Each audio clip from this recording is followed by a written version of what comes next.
Hi, my name's Will. I'm a self-confessed chimney and flue nerd.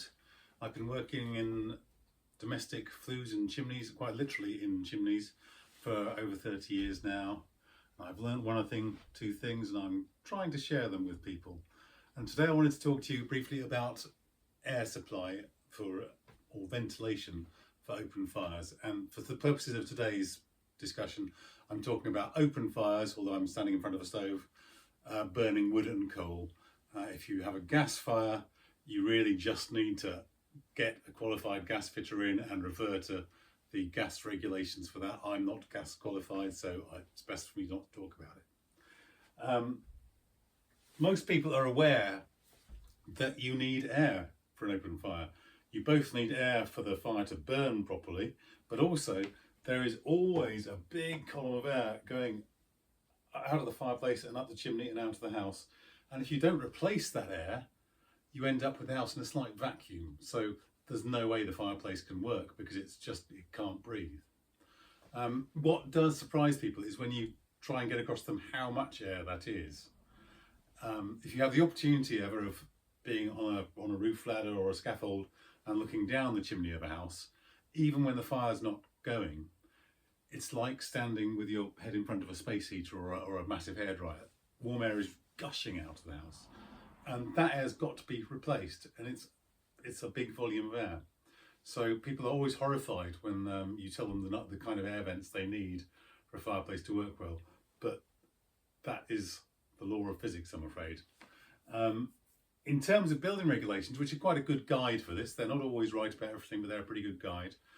Building regs in the UK would say that you need to provide air vents equal to at least half of the area of the flue, the cross-sectional area of the flue. So if, for example, this flue is a 9 by 9 flue, 1 brick by 1 brick internally, that would be 81 square inches cross-sectional area. So according to building regs, you would need then to supply 40.5 square inches of air to the room for that fireplace. And that doesn't mean an air brick that's 40.5 square inches. It means that if you count up all the little holes in the air brick and work out their area, the holes come to 40.5 square inches. So you end up with big air bricks. But it is essential for the fire to run. Now, a lot of people will shrug this off and say, oh, we've got an old drafty house, air's coming from everywhere, I don't want to put a hole in the wall. I have sympathy with that, especially in period homes where the walls are very, very thick and possibly you're in a listed building. But the fact is, if this fireplace is drawing all the air it needs from leaky windows, from under doors, from other rooms, possibly from down other fireplaces, flues, it's very uncomfortable for you because the air is coming all the way across the room, across your ankles. It's cold air, it's chilling the floor, it's chilling you below the knees, and it just makes the house feel less uncomfortable. If you have air vents near the fireplace that can breathe rather than being kind of sucked in a high velocity draft, you will actually find it's a much more comfortable experience being in the room than relying on what they call adventitious air that can come into the room from other sources. It's also important to make sure the air vents are in the right position. Now, a lot of people will put an air vent right here, right in front of the fireplace, or inside the fireplace here and or there. I can see why people think that makes sense to supply the air right into the fire. It's not actually a very good idea and not best practice.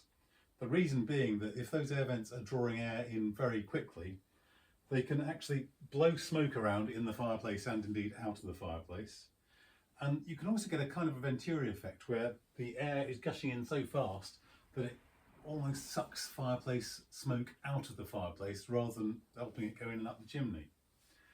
For that reason, the ideal position for air vents is just outside the fireplace, here and or here. That way the air is near the fireplace, it doesn't have to come right across the room to it, but it does have to come in through the fireplace opening like that. And that will tend to actually help any wisps of smoke that might be escaping the fireplace to get drawn back in and go up the chimney. Now, the ideal source of that air is from outside the house, there and there. The reason for doing it either side of the house, if you possibly can, is that if you're in a situation where the prevailing wind blows straight across the house this way and you just have an air vent on that side, there's every possibility that that air vent will actually keep trying to suck more air out of the house rather than providing air, because it'll be in a slight negative pressure zone on that side of the house. If you put a vent there and duct the air through to the sides of the fireplace, you should at least neutralise that effect of a negative pressure zone. It may only really be a job that's doable if you're building a house from scratch. You may also be able to introduce air from a floor cavity, which itself will be vented from around the house. So that can help too. The other thing that will help you a lot with drafts, there are a couple of things you can do. You can fit hit and miss vents to the grate here, to the air vents here. New build, if you've got building regs and building offices involved, they will say they should be permanently open.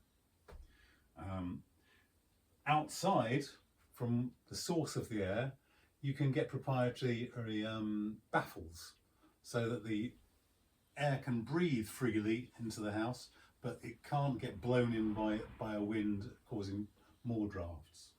The final thing you can do, even if those vents are permanently open, they don't create that much of a problem if there isn't something pulling air through them.